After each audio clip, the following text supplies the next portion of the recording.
Hello everyone, अस्सलाम वालेकुम। मैं मोहम्मद अब्बास में आपको खुशामदीद करता हूँ नॉलेज शेयर इन उर्दू में। हमारी आज की क्लास है रोटेशन टूल। आज मैं आपको सिखाऊंगा कि फॉर एग्जांपल मैं ये वॉच पहना हुआ हूँ।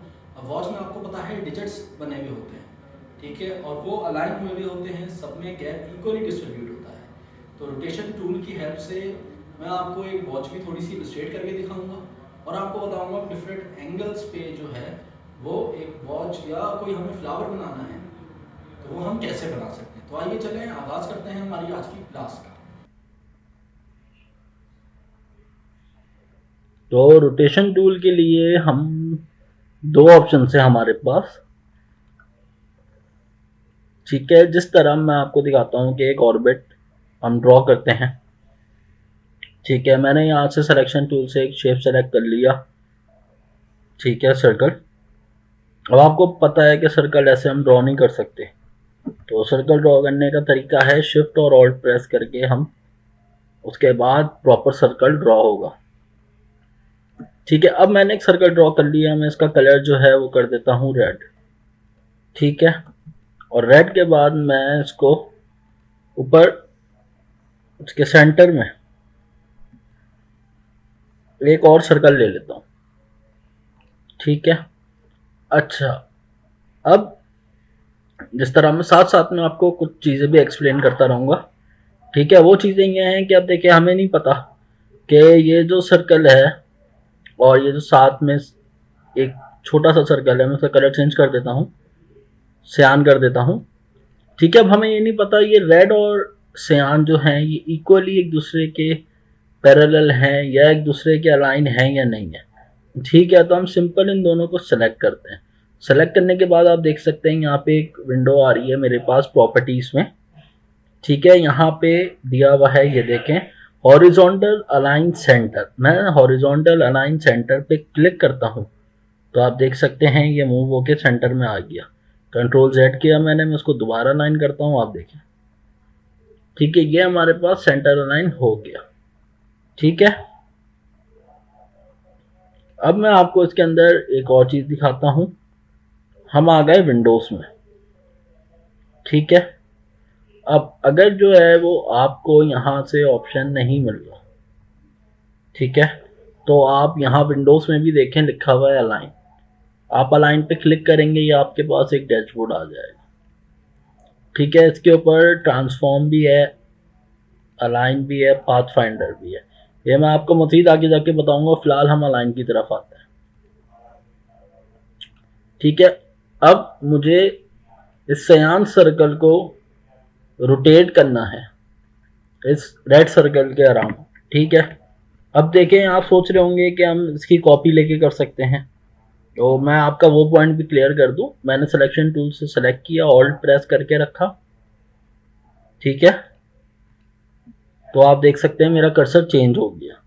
अब मेरे ब्लैक कर्सर के साथ एक वाइट कर्सर भी आ गया। मैं इसको ड्रैग करूंगा तो इसकी कॉपी हो जाएगी।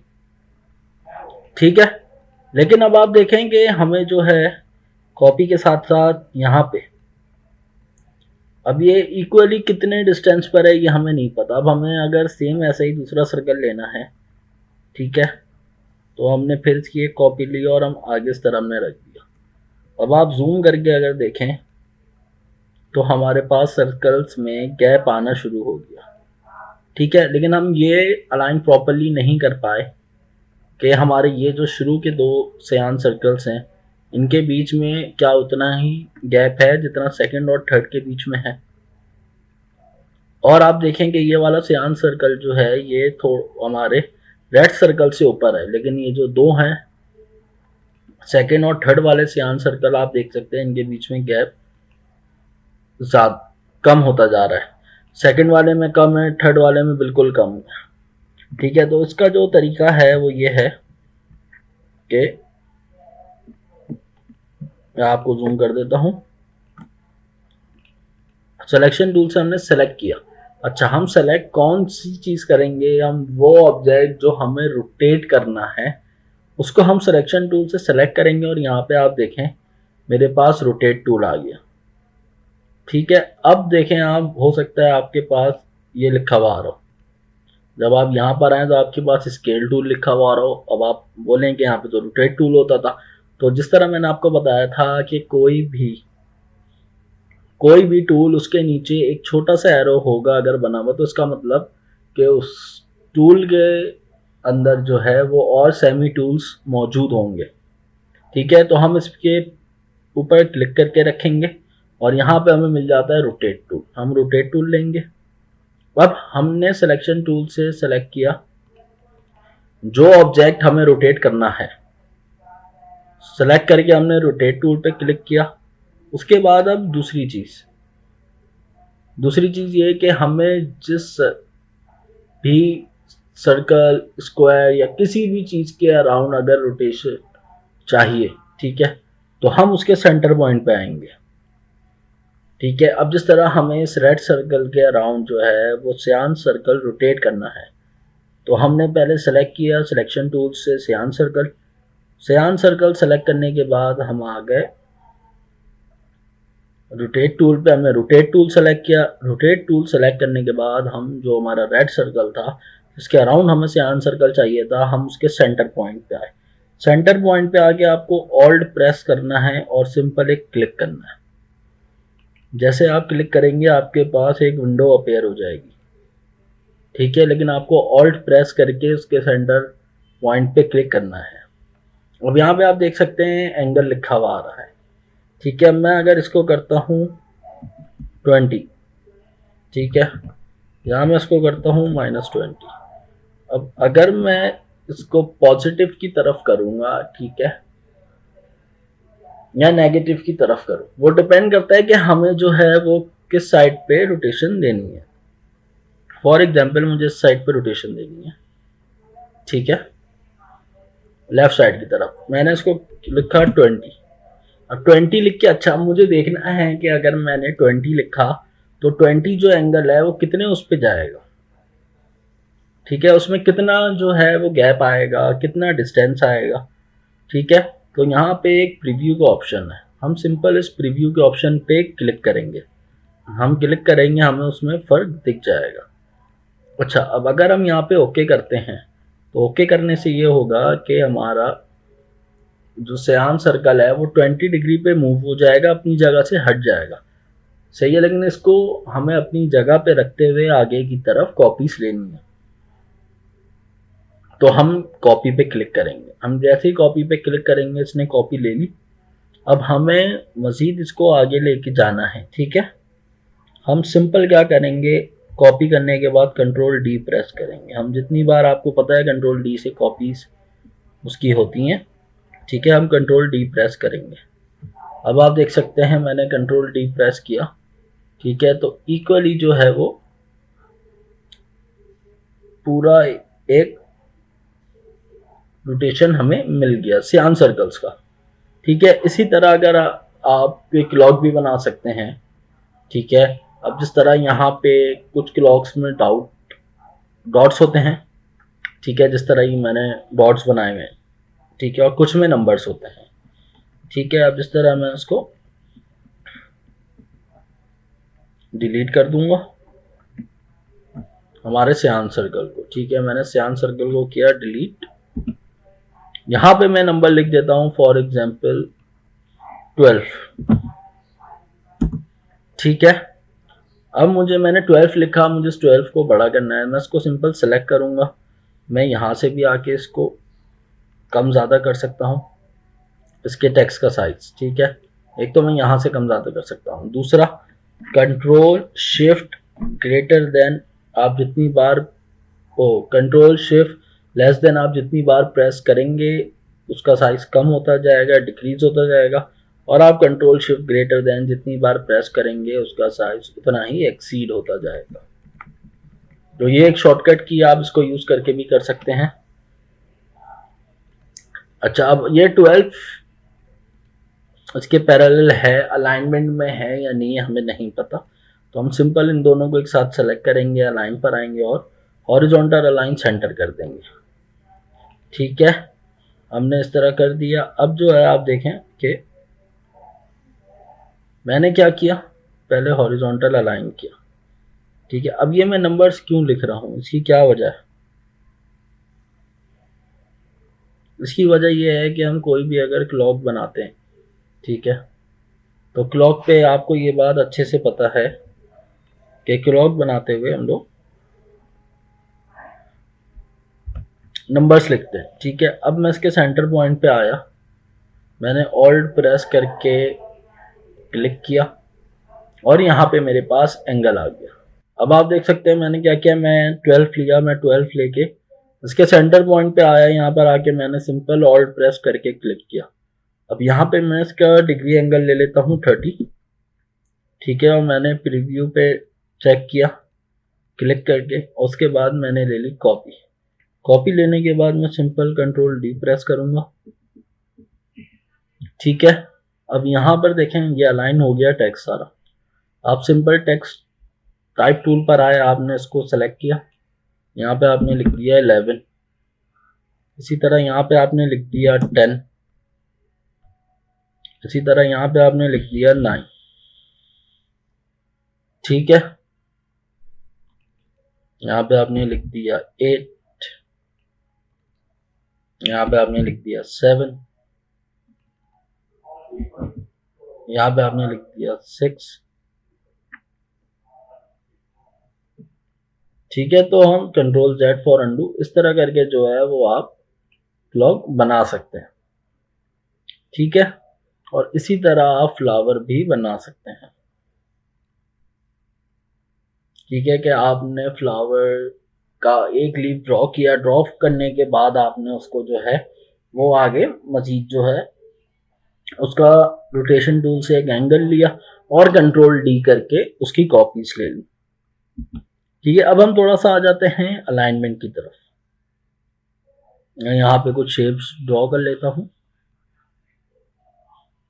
जिस तरह एक ये शेप हो गई, एक ये शेप हो गई, एक ये शेप हो गई, एक ये शेप हो गई, ठीक है। अब आप देखें मैंने कुछ शेप्स ड्रॉ करी और मैं इन सबको अलग अलग रख रहा हूँ, ठीक है। अब मुझे चाहिए ये सारी शेप जो है वो सेंटर अलाइन हो जाए, ठीक है। मैं सिंपल इसको सेलेक्ट करता हूँ और आप चाहें तो यहाँ से कर सकते हैं। मैं इसको हॉरिजॉन्टल अलाइन सेंटर करता हूँ, तो आप देख सकते हैं ये सारी शेप जो है वो सीक्वेंस में आ गई, ठीक है। Control Z for undo. अब इसी तरह मैं चाह रहा हूँ कि शेप्स जो हैं हमारी वो लेफ्ट साइड से स्टार्ट हो, ठीक है। मैंने सबको सेलेक्ट किया, हॉरिजॉन्टल अलाइन लेफ्ट कर दिया, ठीक है। हमारी जितनी भी शेप्स है आप देख सकते हैं सबका एंडिंग पॉइंट अलग अलग है, लेकिन स्टार्टिंग पॉइंट जो सबका है वो एक है, और वो क्या है, left side. Control Z undo. फिर हमने सारी शेप सेलेक्ट करी, सेलेक्ट करने के बाद हम आ गए हॉरिजॉन्टल अलाइन राइट। हमने राइट पे क्लिक किया तो हमारी सारी शेप जो है वो आप देख सकते हैं लेफ्ट साइड से आगे पीछे हैं, क्योंकि शेप्स के सारे साइज अलग हैं, लेकिन जो उनका स्टार्टिंग पॉइंट है वो सेम है। इसी तरह जो है वो हम टेक्स्ट में भी कर सकते हैं, हम इसको टेक्स्ट में भी कर सकते हैं इसी तरह, ठीक है। हम इसको डिलीट करते हैं।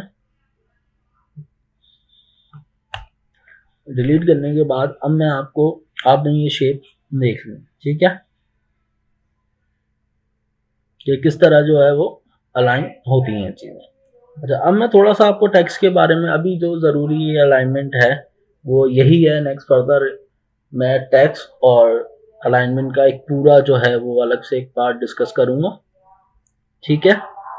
अभी यहाँ पे आप देखें मैं एक टेक्स्ट लेता हूं, ठीक है, ये एक सैंपल टेक्स्ट है, ठीक है।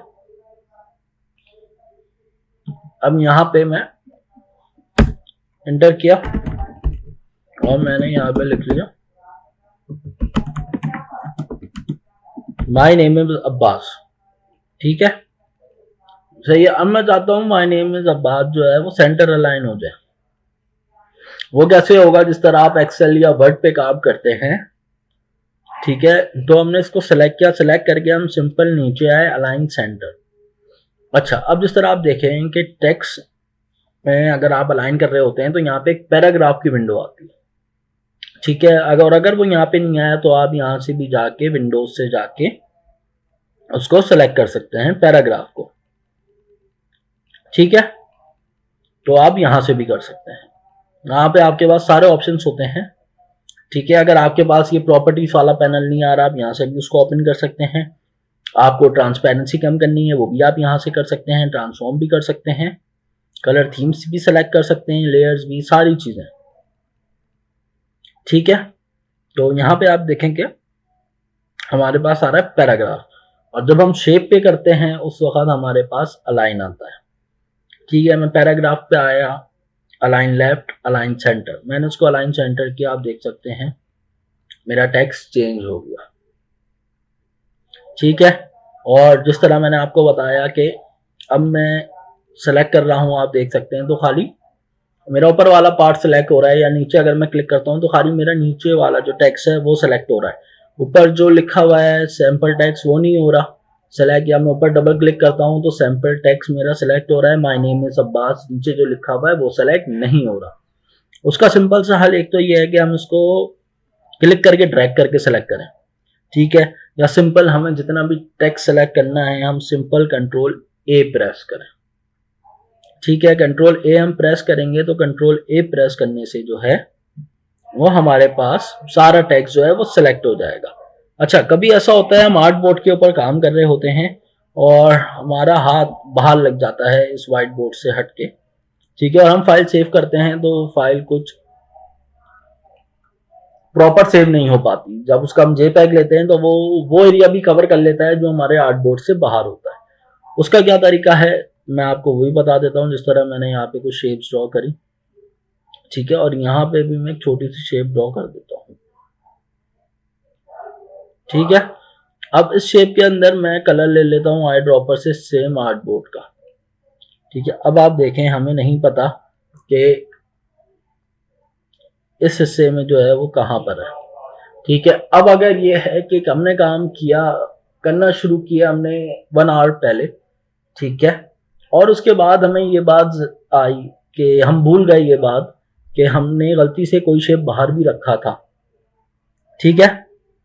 तो अब उसका तरीका क्या है कि कभी भी जब आप सेव कर रहे हो अपना प्रोजेक्ट, ठीक है, या उसका जेपीजी एक्सपोर्ट कर रहे हो, पीएनजी एक्सपोर्ट कर रहे हो, कुछ भी, तो सिंपल आप कंट्रोल ए प्रेस करें। कंट्रोल ए का मतलब होता है सेलेक्ट ऑल। अब यहाँ पे आप देखें मैंने कंट्रोल ए प्रेस किया तो उसने मुझे दिखा दिया कि आर्ट बोर्ड के बिल्कुल इस तरफ भी हमने एक छोटा सा स्क्वायर बनाया था। हम क्या करेंगे, हम कंट्रोल प्रेस करेंगे, ठीक है, और हम जो है वो शेप वो अनसेलेक्ट कर लेंगे, ठीक है। वरना एक तरीका यह है कि जो भी चीजें आपकी स्क्रीन पर हैं आपने उनको सेलेक्ट किया, कंट्रोल 2 दबा के लॉक कर लिया, उसके बाद आपने कंट्रोल ए प्रेस किया तो आपको पता चल गया कि बाहर एक बॉक्स है, वो सेलेक्ट हो गया, हम इसको डिलीट कर देते हैं।